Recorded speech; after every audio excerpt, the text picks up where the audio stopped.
По последним данным, в России 253 заболевших.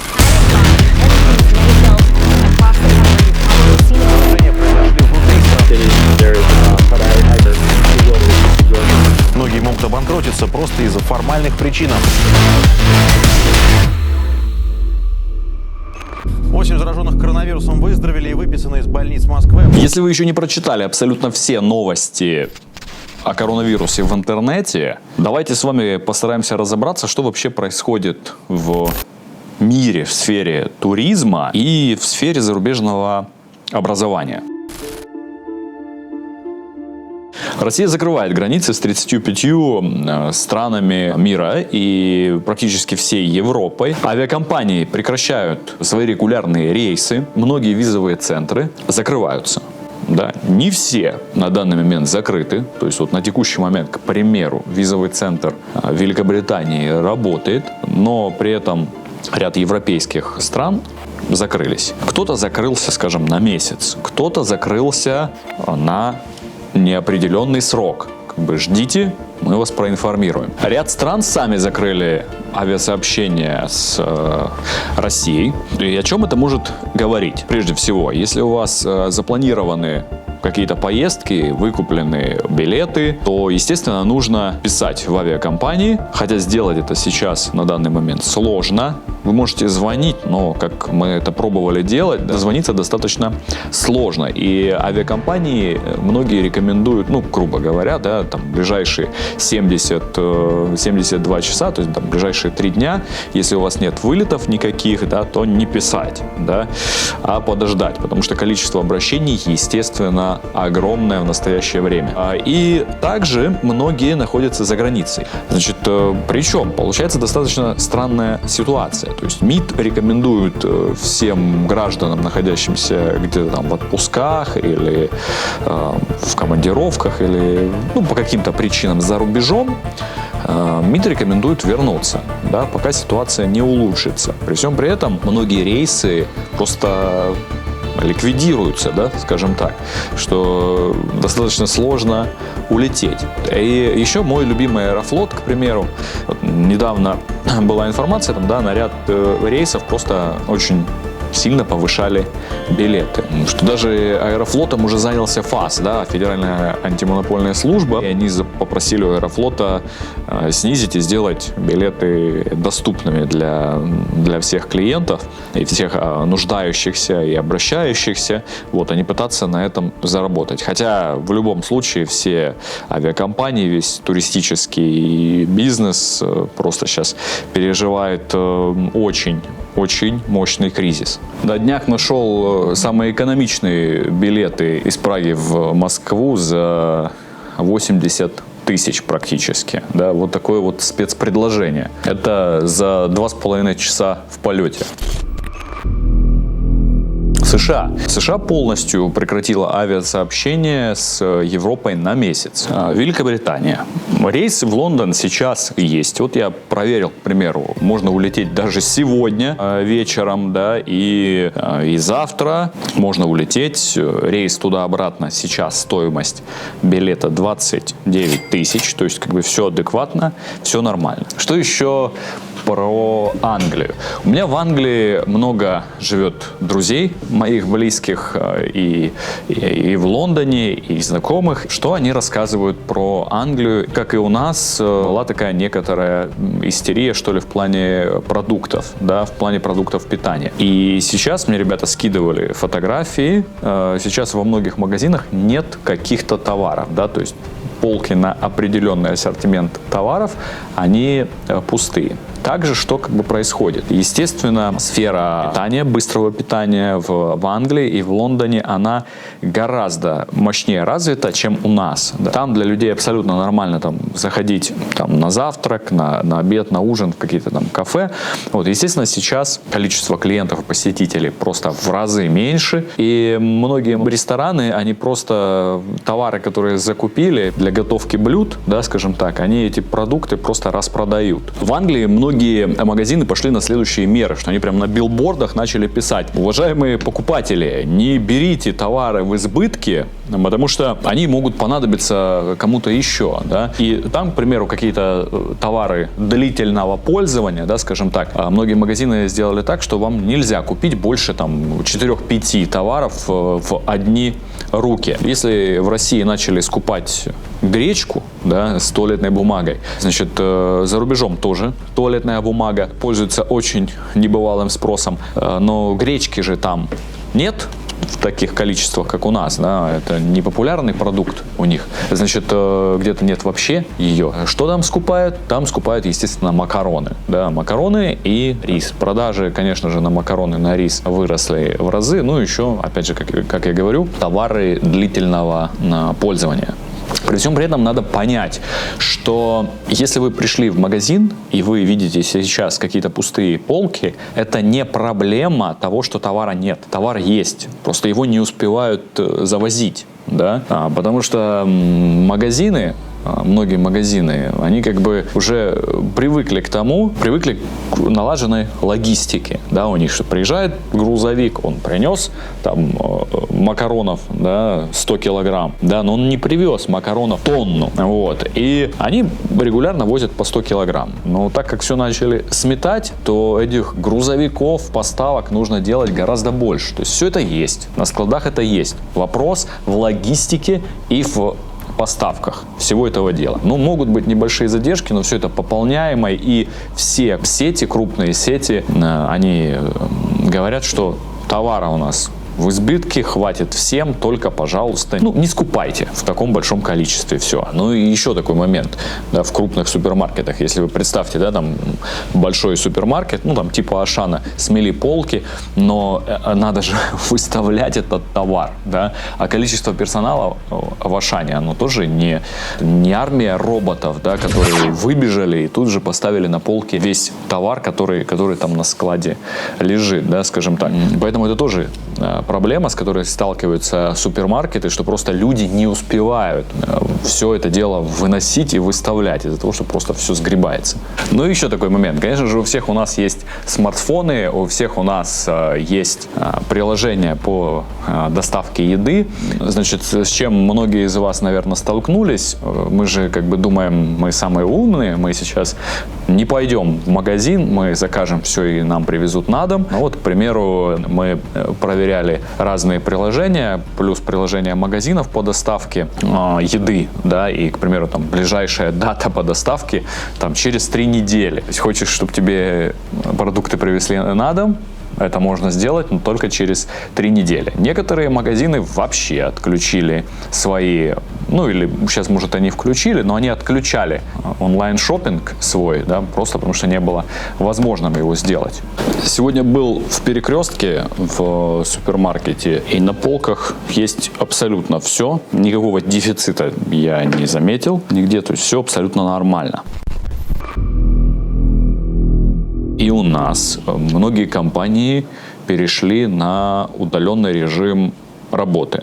Вот. Кто-то этому рад, кто-то этому не рад. У меня мои друзья перешли на удаленный режим работы с сокращением заработной платы. На какой срок? Ну, опять же, это не ясно на данный момент, то есть нужно ждать каких-то следующих уведомлений. Туристические компании, они отменяют туры свои, к примеру, компания там Туй, да, одна из крупнейших туристических компаний, они аннулируют туры, которые есть у людей. И что происходит? Да?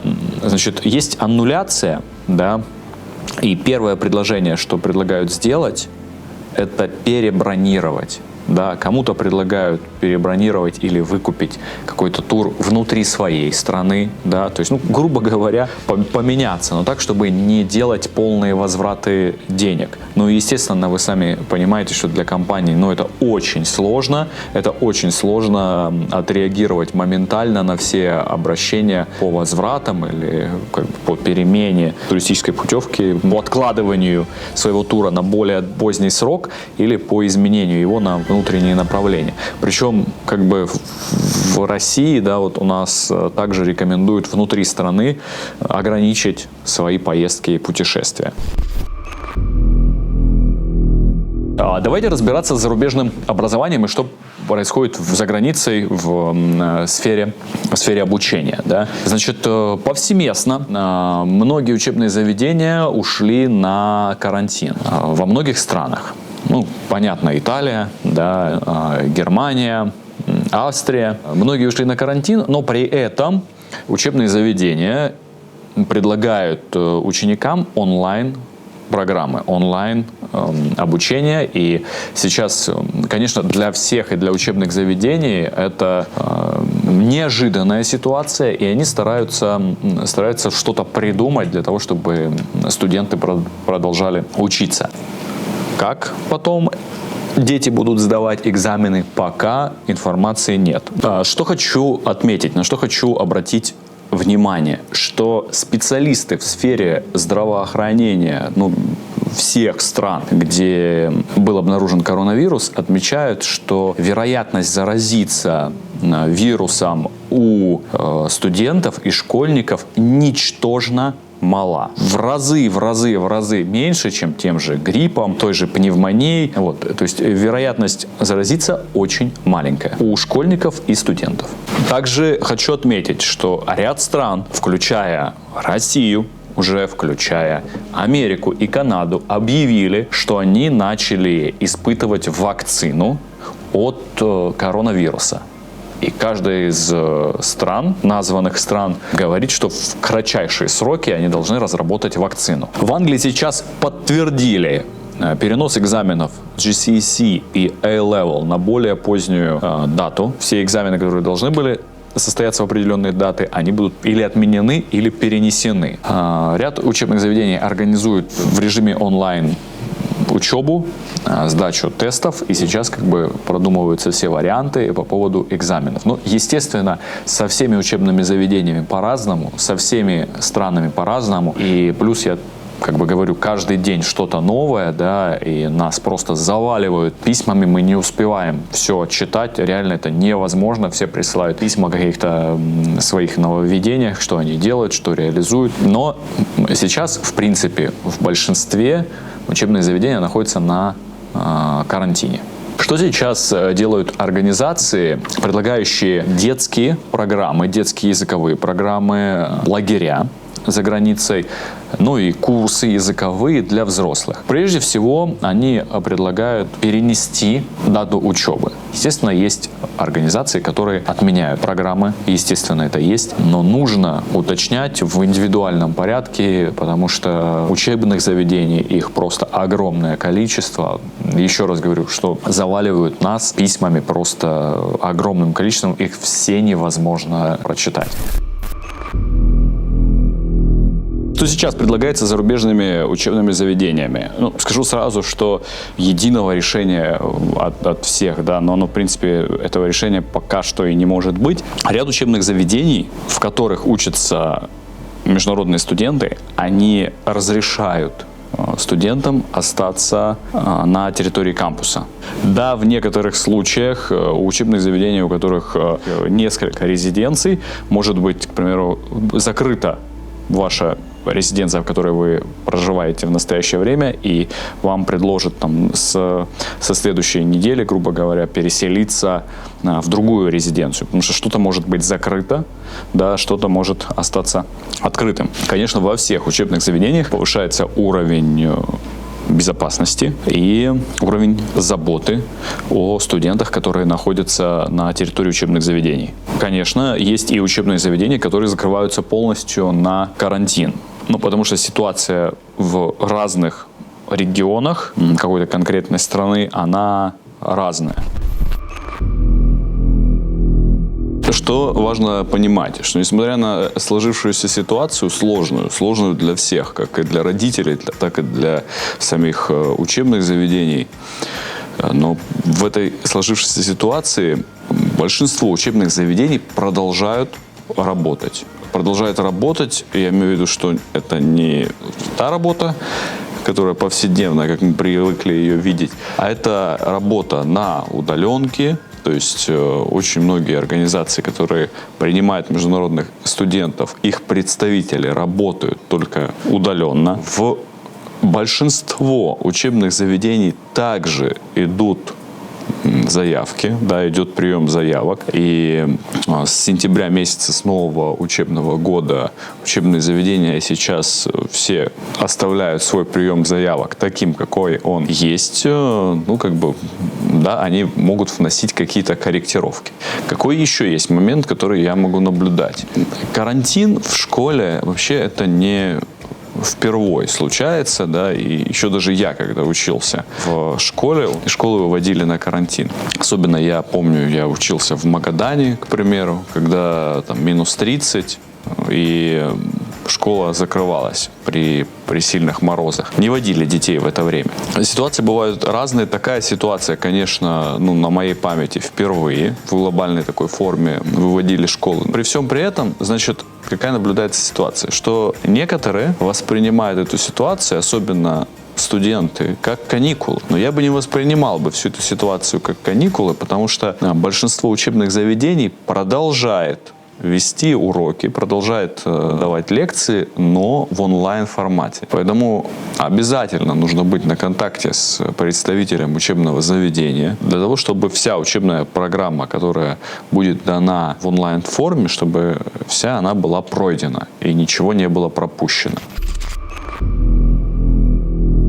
Что еще происходит в мире? Ну, я думаю, что вы уже многие знаете о том, что отменяются крупные мероприятия, точнее, уже отменились, и я уверен, что будут еще отменены. Да, из таких мероприятий это проведение Лиги чемпионов, проведение чемпионата Европы по футболу, да, это футбольные чемпионаты, Евровидение, кто не интересуется футболом, а интересуется музыкой, причем у нас есть знакомые, которые работают в визовых центрах, и им даже отменили визы, потому что они специально подавались для того, чтобы поехать в Голландию на Евровидение. Евровидение отменяется, и визу тоже под это мероприятие отменили. Многие из нас, включая меня, хотели увидеть группу Little Big, да, такую эпатажную, с ее песней, с ее выступлением на Евровидении, но у нас это сделать не получится. И группа, ее видеоролик песни на Евровидении набрал самое большое количество просмотров из всех участников, которые есть. И уже заведомо, ну, как мы любим как бы делать, да, заведомо отдали уже им приз. Благодарю, что уделили внимание данному выпуску, и мы продолжаем следить за новостями в режиме 24/7. И, естественно, будем держать вас в курсе того, что происходит, и максимально надеемся на то, что вся эта ситуация нормализуется как можно быстрее.